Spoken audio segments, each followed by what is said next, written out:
सरकारी योजनाओं के अंतर्गत आज का हमारा टॉपिक है पीएम उज्ज्वला योजना। इसकी शुरुआत हुई थी 1 मई 2016 को बलिया यूपी के उत्तर प्रदेश से।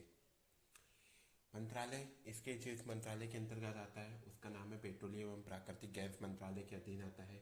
इसकी जो पात्रता रहेगी, इसमें जो पात्र व्यक्ति होंगे उज्ज्वला योजना के अंतर्गत, इसमें क्या किया जाएगा, बीपीएल परिवार की पहचान की जाएगी। जो भी गरीबी रेखा के नीचे है, चाहे वो आर्थिक रूप पे हो, चाहे सामाजिक रूप पे हो या जो जातिगत रूप से हो, सभी को एलपीजी कनेक्शन प्रोवाइड करवाए जाएंगे। एलपीजी मतलब लिक्विड पेट्रोलियम गैस। इसका उपयोग स्वच्छ ईंधन की जो आजकल प्रदूषण फैल रहा है उससे बचाव के लिए किया जाएगा। स्वच्छ ईंधन प्रोवाइड करवाना तथा महिलाओं की जो रसोई में प्रदूषण फैलता है, वायु प्रदूषण, उससे महिलाओं के स्वास्थ्य पर बुरा असर पड़ता है, उसी को बचाव करना। अब इसके लिए पात्र परिवार वो होंगे जिसके कनेक्शन एलपीजी पहले के कनेक्शन नहीं होना चाहिए, और वो जो भी कनेक्शन होगा जो सरकार द्वारा प्रोवाइड किया जाएगा वो महिलाओं के नाम पर किया जाएगा, और घर में किसी के भी नाम पर पहले से कनेक्शन नहीं होना चाहिए। ठीक है। अब इसका उद्देश्य क्या था उज्ज्वला योजना के अंतर्गत? इस पर महिला सशक्तिकरण पर जोर था, क्योंकि कनेक्शन महिलाओं के नाम से होने पर परिवार में उनका किसी भी प्रकार से गलत रूप में उपयोग नहीं होगा, गलत विरोध नहीं होगा। स्वच्छ ईंधन का उपलब्ध कराना, ये योजना की दूसरी। स्वच्छ ईंधन, पहले क्या है, हम लोग लकड़ी काटते हैं, लकड़ियों वनों की कटाई होती है जिससे प्रदूषण फैलता है, लकड़ी जलाते प्रदूषण की मात्रा बहुत बढ़ जाती है। फिर प्रदूषण होता है तो वनों की कटाई, जिससे हम लोग को बहुत सारे एयर पॉल्यूशन होता है, वायु पॉल्यूशन होता है, तो इससे बहुत प्रकार की हमको जो सांस लेने में दिक्कत होती है और भी तरह तरह की बीमारी होने की संभावना रहती है। और इसका अलग उपयोग उद्देश्य ये भी है कि बायोगैस, जैसे बायोगैस हो गई, जीवाश्म ईंधन, उन लोग का ज़्यादा से ज़्यादा उपयोग बढ़ाना, जिससे समाज में होने वाले ईंधन के दुरुपयोग का कम उपयोग हो, ईंधन के दुरुपयोग नहीं हो पाए, और जो देसी ईंधन है उसका उपयोग करके हम पैसे और अन्य चीज़ों की बचत कर सकें। और इससे मेक इन इंडिया कैंपेन को भी बढ़ावा मिलता है। जैसे कि अब जो एलपीजी गैस सिलेंडर की जो कंपनियां होगी जो ज़्यादा से ज़्यादा गैस प्रोड्यूस करेगी, उसमें मेक इन इंडिया जो घरेलू कंपनियां होंगी, जैसे चूल्हा घरेलू कंपनियां बनाएंगी, तो उन जैसी कंपनियों को बढ़ावा मिलेगा। ये हमारी उज्ज्वला योजना जो पहले 1 मई 2016 को लागू हुई थी। अब उज्ज्वला योजना का दो सेकंड फेज है, 2.0 भी आ चुका, जिसको अगस्त 2021 में महोबा में लॉन्च किया गया था। उसमें ज़्यादा से ज़्यादा, पहले 8.5 करोड़ जो बीपीएल परिवार थे उनको प्रोवाइड करवाने की मांग की गई थी। अब ज़्यादा से ज़्यादा कनेक्शन प्रोवाइड करवाए जाएंगे। इसमें पेपर वर्क बहुत कम होगा। जैसे कि पहले अप्रवासी मजदूर वगैरह थे, उनको राशन कार्ड लगता था, पैन कार्ड लगता था, और भी अन्य तरह की सामग्री लगती थी, आधार कार्ड वगैरह। अब उनको ज़्यादा से ज़्यादा कोई भी सपोर्ट नहीं करना है, बस एक तो डॉक्यूमेंट कोई भी कम से कम देने की हो। बाकी इस बार ये योजना बहुत काम की है पीएम सरकार द्वारा। ठीक है, धन्यवाद।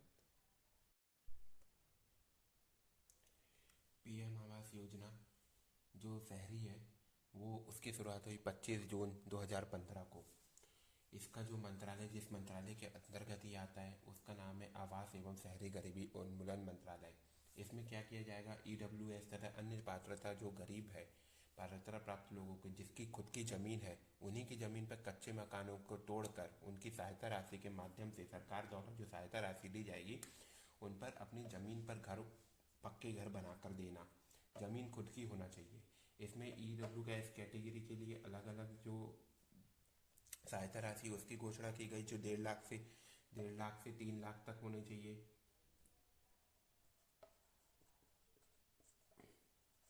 1 लाख से 3 लाख तक, तथा अन्य कैटेगरी के लोगों के लिए भी 1 लाख से 2.5 लाख तक सहायता राशि प्रोवाइड की गई, तथा 1 लाख से 3 लाख तक की सहायता राशि आपको दी जाएगी, जो आपको बारी बारी से किस्तों के रूप में प्राप्त होगा, जिसकी सहायता से आप लोग आकर घर बनवा सकते हैं। यदि अतिरिक्त कमरे बनवाना है तो उसके लिए अलग से सहायता, यदि अलग से कुछ अपने को किचन बनवाना है, कमरे बनवाना है अन्य सदस्यों के लिए, तो उसमें आपको जो भी योजना के माध्यम से आकर बैंक से आप ऋण लेते हैं, तो उसमें आपको छूट का प्रावधान है, छूट आपको दी जाएगी ऋण लेने पर। पीएम आवास योजना जो ग्रामीण थी, वो उसकी शुरुआत अप्रैल 2016 में हुई थी। ऐसा हुआ था कि जो पुरानी इंदिरा आवास योजना चल रही थी, हमारे भारत सरकार की ओर से, उसी को ही नाम परिवर्तन करके पीएम आवास योजना ग्रामीण कर दिया गया। इसका जो मंत्रालय, ये जिस मंत्रालय के अंतर्गत आती है वह ग्रामीण विकास मंत्रालय के अंतर्गत आती है। इसमें 1 करोड़ से अधिक परिवारों को उन्हीं की ज़मीन पर, जिसकी ज़मीन है, पक्के घर प्रोवाइड करवा के देना, उसके लिए सहायता राशि दी जाएगी। तथा सहायता राशि के रूप में जो भी सहायता राशि रहेगी उनका अनुपात जो होगा वो 60:40 के रूप में दिया जाएगा।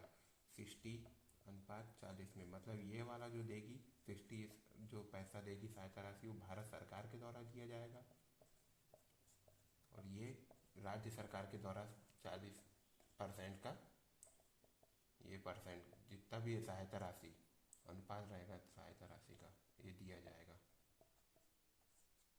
राज्य सरकार द्वारा वहन किया जाएगा, जो भी घर बनाने के लिए उपयोग होगी। तथा इसमें भी जो भी ऋण, अतिरिक्त कमरे बनवाने के लिए, अतिरिक्त कोई घर का निर्माण करने के लिए अगर चाहिए तो उनके जो ये कार्ड धारकों को, इस पात्र लोगों को बैंक से ऋण लेने पर उनमें छूट भी दी जाएगी।